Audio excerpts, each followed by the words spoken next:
garaagarummaan torbeef ji'oota hin jiru nuti islaamni akka addunyaattis tokko mee laala yoo salaannu warroonni biyya Ameerikaa biyya Awurooppaa biyyoota Arabaa jiraniif biyyoota Afrikaa irra jiran gaafa salaatanillee salaanni kenna tokko akkaataan salaataa kenna tokko qiblaan kenna tokko nabiin kenna tokko quraanni kenna tokko rabbiin kenna tokko argitanii rabbiin kenna tokko quraanni kenna tokko nabiin kenna tokko qiblaan kenna tokko salaanni kenna tokko kan nuti waaqessunislee rabbiin alama Allah qofa ergamaan kennalleen ergamaan alamaan Muhammad sallallahu alaihi wasallam sinigalii kan addunyaa guutuu jechuudha amma gaafa fudhannee kan ortodoksiidha qiddaasan biyya keenyatti godhamuuf qiddaasan biyya biraatti godhamu gargar akkaataan kadhannaa biyya keenyatti godhamuuf akkaataan kadhannaa biyya biraatti godhamu gargar gariin akkatti gariin masqaliyaa akkatti garuma nu gabbaye bar akkaataan kadhannaa gargar jecha ittiin kadhatamu gargar amma nuti akka addunyaatti deemne assalaamu alaykum yoo jenne salaamanni kenna tokko ortodoksiin tokko dammoo ka'eetiin fakkeenya Itoophiyaa irraa ka'ee Dubaay deeme nagaan siifaata yoo jedhanillee namni maal jettii kun siin jedhan Oromiyaa kililii keessaa baamee gaafa Amaara kililii dhaqamallee gargar garuu ka islaama laala assalaamu alaykum tokko salaamanni kennallee tokko kan jaraa hoo gargar bakka kanattuu maaltu gargar isa godhee isiniif fakkaate waa hedduu irratti wal dhaba banagaraachillee akkaataan qiddaasitis waan hunda irratti wal dhaba waan tokko jedhamu hin jiru kan charchii silaa dhiisaa kan charchii akkuma ollaan kenna fi ollaan kiyyaa fi akkanaa namuu akkaataa seera ittiin bulmaata mataa fi manni namaa qabu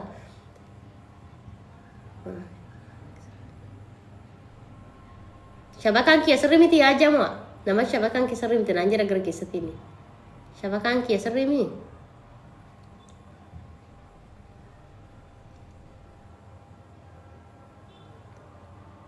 sirrii dah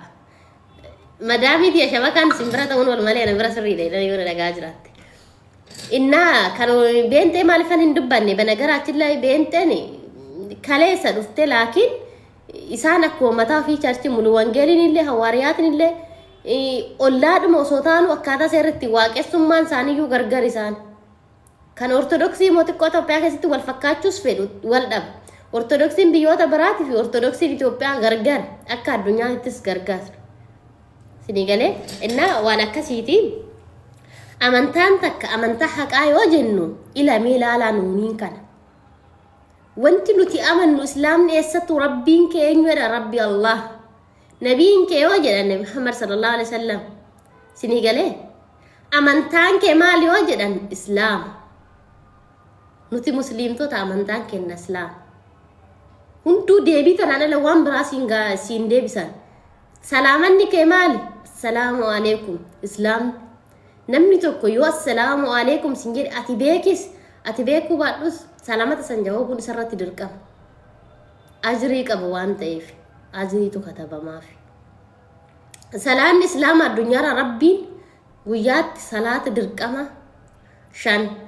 ka sunnaa malee waajibni 5 islaam Itoophiyaa qofaa miti bar islaama addunyaa guutuu waan akkasiitiin alhamdulillahi rabbil alamin mee islaamni alhamdulillah ida wallahi nuti waan farka qabnu hana kan beeytani akka salphaa wayitiitti ilaalle jechuun akka waan kallaale akka waan salphaatti ilaalle garuu wanti nuti farka qabnu kun waan salphaa miti waan qarshiidhaan namni namaaf kennuu danda'u miti osoo amantaa islaamaa kana qarshiif namni bitee kan namaa kennu ta'e nama meeqatu bitee maatii ofiitiif laata mikinaatu maatiin kee osoo islaama naaf ta'e jedhee hawu namoonni ni jaaladhu kun osoo islaama naaf ta'e jedhee hanawu nama hedduu jira so waan birriin bitamu ta'e namoota akkasiitu bitee birriin namaaf kenna namni duuniyaa qabaate yoo diiniin qabaanne baadoodha hanga feetiyaatiin duuniyaa qabaadhu yoo islaamummaan qabaanne hanga feeti keerii dalagachaa yoo islaamummaan qabaanne gaafa addunyaa kanarraa deemtooti kan majahannamaati addunyaa kanarra gaafa jirtu namaaf tola ooli nama gargaari nama ofitti qabi arjaa akkamii ta'e kiristaanonni namoonni akkasii nama hedduu jira nama gaarii ta'anii namoota nama gargaaran ta'anii garagaraachilla ijoolleen kiristaanaa wal gargaaruudhaan nama rakkate gargaaruudhaan baay'ee gobaziidha wanti isaan hanqate maal islaamummaadha malee fakkeenya nama dhukkubsate tokko gargaaruudhaan ijoolleen kiristaanaa hedduu gobaziidha laakiin abbaa qabeenyaa meeqatu miskiina karaarraa kaasa namni suni garuu yoo qabeenya caalu laa ilaaha illallah namni tokko qabeenyan qabe yoo jedhu islaamummaa yoo qabaate jalqabarratti qabeenyi isa dura maal islaamummaadha qabeenyi qarshiin bitachuu hin dandeenye ka rabbiin keessiif qabu akkasii akkara gaafa deebii kennatti ceena akkuma beekamu akkuma duratti sinin jedhe amantaan kiristaanaa kun wal dhaba wal dhaba Yesuusin addunyaa dhalatee fi mee Yesuusin addunyaa biyyoota Awurooppaa fi Ameerikaa dhalate kunii fi Yesuusin Itoophiyaadha dhalate tokkodha moo gargariidha erga tokko ta'e maaliif guyyaan dhaloota isaa gargar kabajjan gannaa baala wal geettanii gannaa gaafa bultii 29 kabajjan ganaa jechuudha akka Itoophiyaatti jaga intini keessa jechuudha akka jaraatti moo ji'a 12ffaa kana kabajan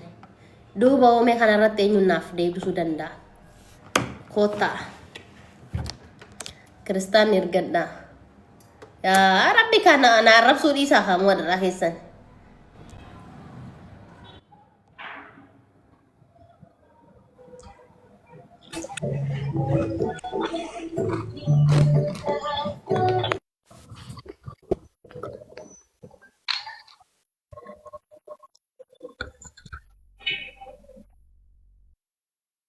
bareeddu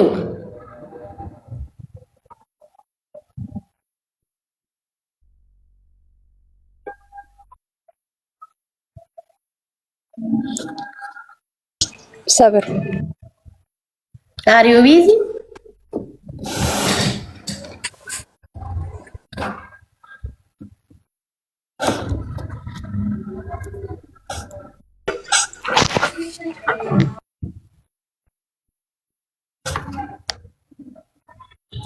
Sheikh Abdi. Salam. Nagaa akkami?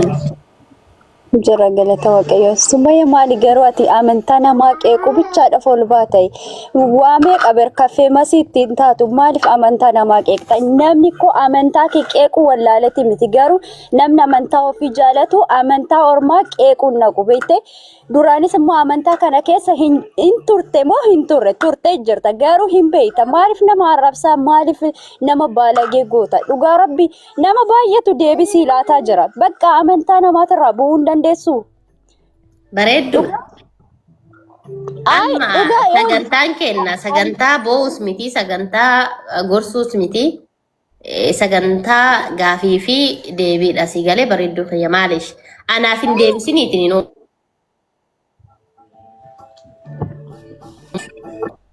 Miyuutiin an godhin ani ko sagantaa namna jechuu odon ta'in siif deebii dhabneeti miti garuu amantaa keenya beeynanu ixamanna miti bakka atis amantaa kee hin qabda akkuma amantaa kee qabdutti namarraa taa'e maalati wayyoo dhugaa rabbi namni ko deebisii wallaalati garuu bakka ሪጃ በጣም ባለጌ ነሽ አንቺ የራስሽን ሃይማኖት ያላከበር ባለጌ silkii keessa reeffadhu waa'ee hin boo'inaa asirra galtanii isinii galee waa'ee hin boo'inaa